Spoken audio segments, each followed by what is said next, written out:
We're gonna start it. Okay, see, so one of my That's my follows. dogs. Oh yeah, look at this. That's We're my ready dogs. to go. We're ready to go. The defense. What happens? Why are they not playing well? Like they're not only not playing well, like pretty terribly. Josh Boyer just did not adapt whatsoever, bro. The Miami Dolphins, we won, yes, 35-32. But unfortunately, it was our defense putting us in that situation where we had to keep catching up and had to keep catching up and had to say, look, offense, we need you to put up points.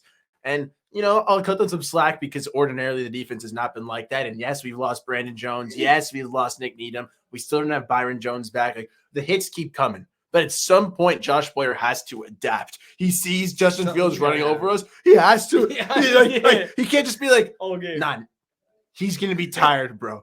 He's not going to run anymore. Oh, dang it. He ran again. This time, he won't run.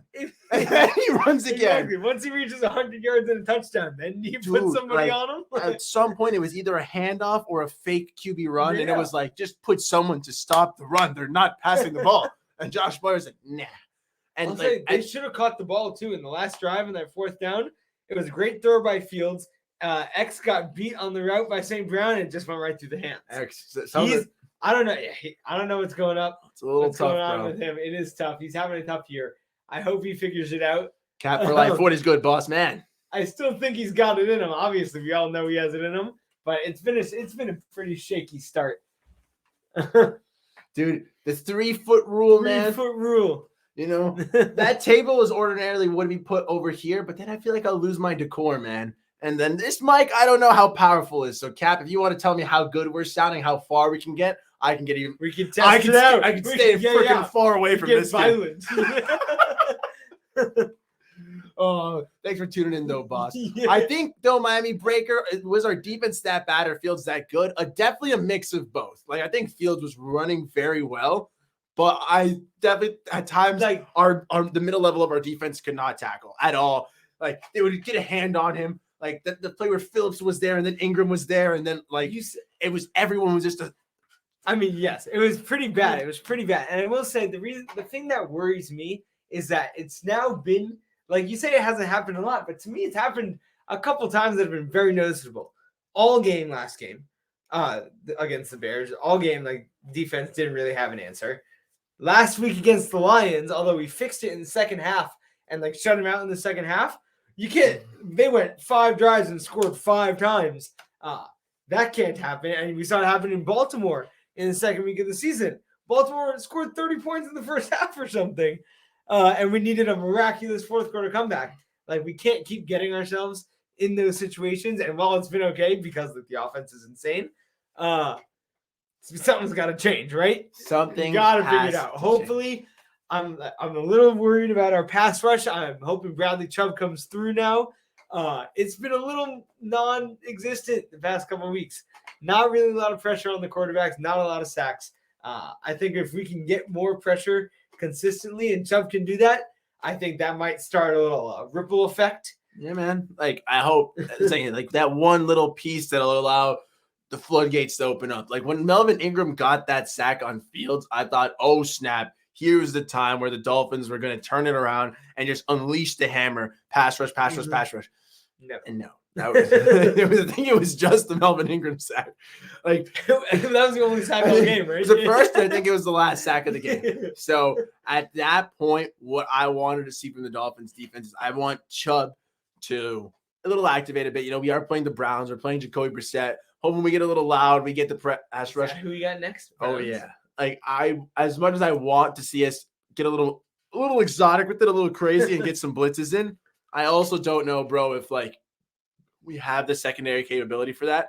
And at some point, we should have the talent to be able to rush with 4. Like if we have Bradley Chubb, Christian Wilkins, Melvin Ingram, or Jalen Phillips, and then you have Zach Sealer or Raekwon Davis.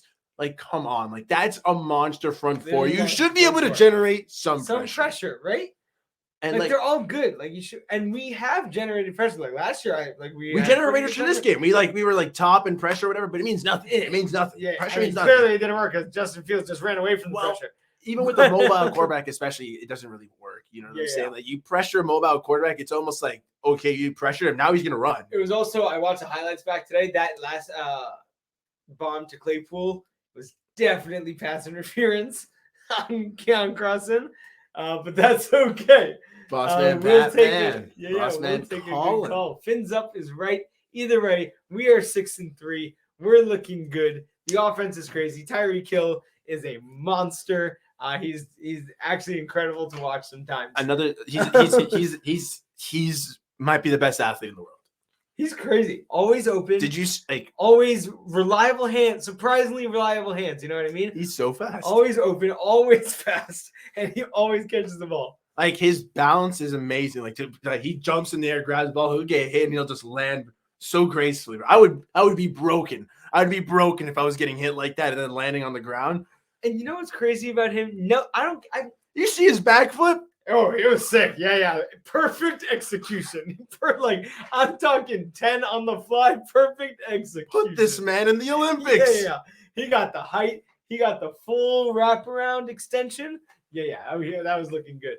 Okay, ready? Transition time. Into another ballin' real fast. Ooh. The entire AFC East. We really are, bro. Bills, Dolphins, and Jets. And while I hate them, all 6 wins. Obviously, and I don't hope they have the success, it's been some good football in the AFC East.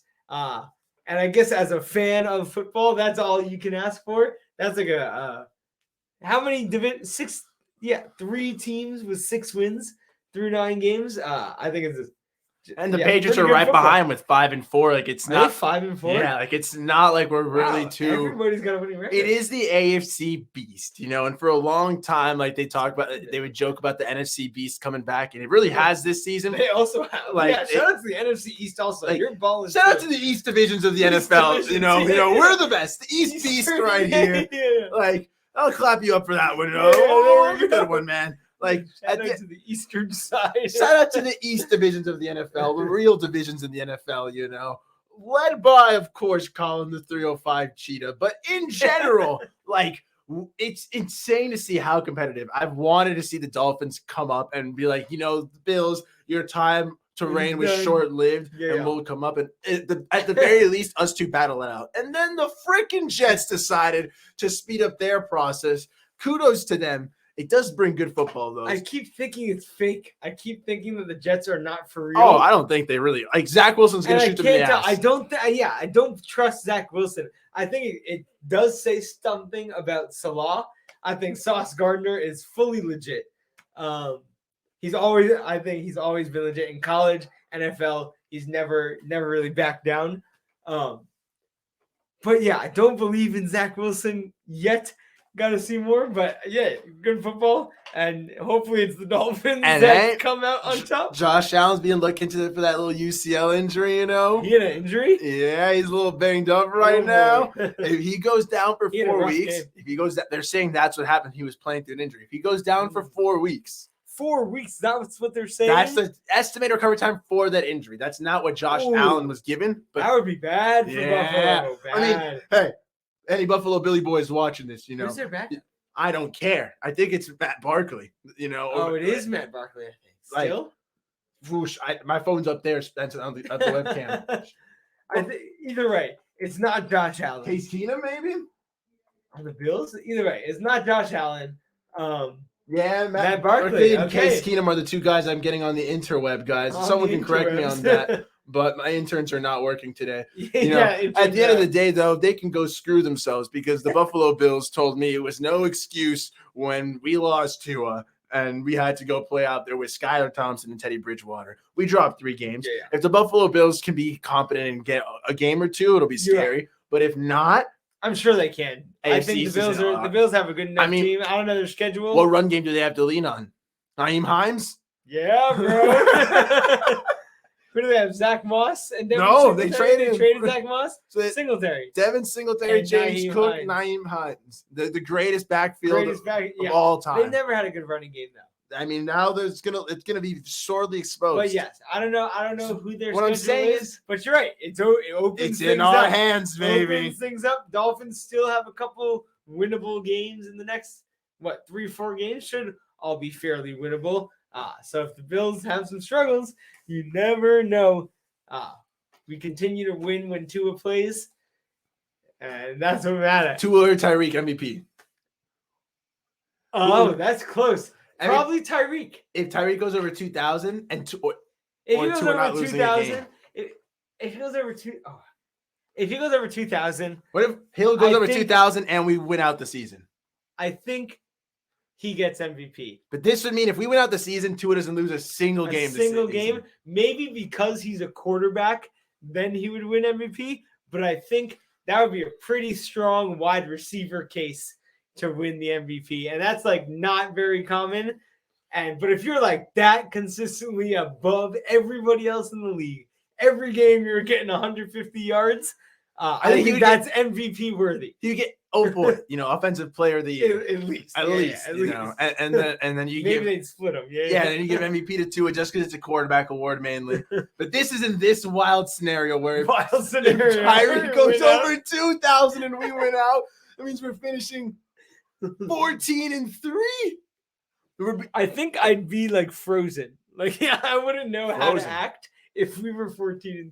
Dude, I would not know how to I would wear a wingsuit on the last game of the season, week 18, and fly onto the field, bro. I'm just like celebrating with the fans of the team. I would not know what to do. I would actually crash because I would have the wingsuit and then I would lift my hand to for fitness bump, and then that means I would just crash immediately into the ground. A rough landing. Yeah. Oh, talking about rough landing from the 300s from my nosebleeds, bro. Hey, but if you can reach the field, maybe the grass. Please. yeah. It'll brace the impact a little bit. Okay, but we were talking about Josh Allen. I just got to give him a quick fantasy shout out.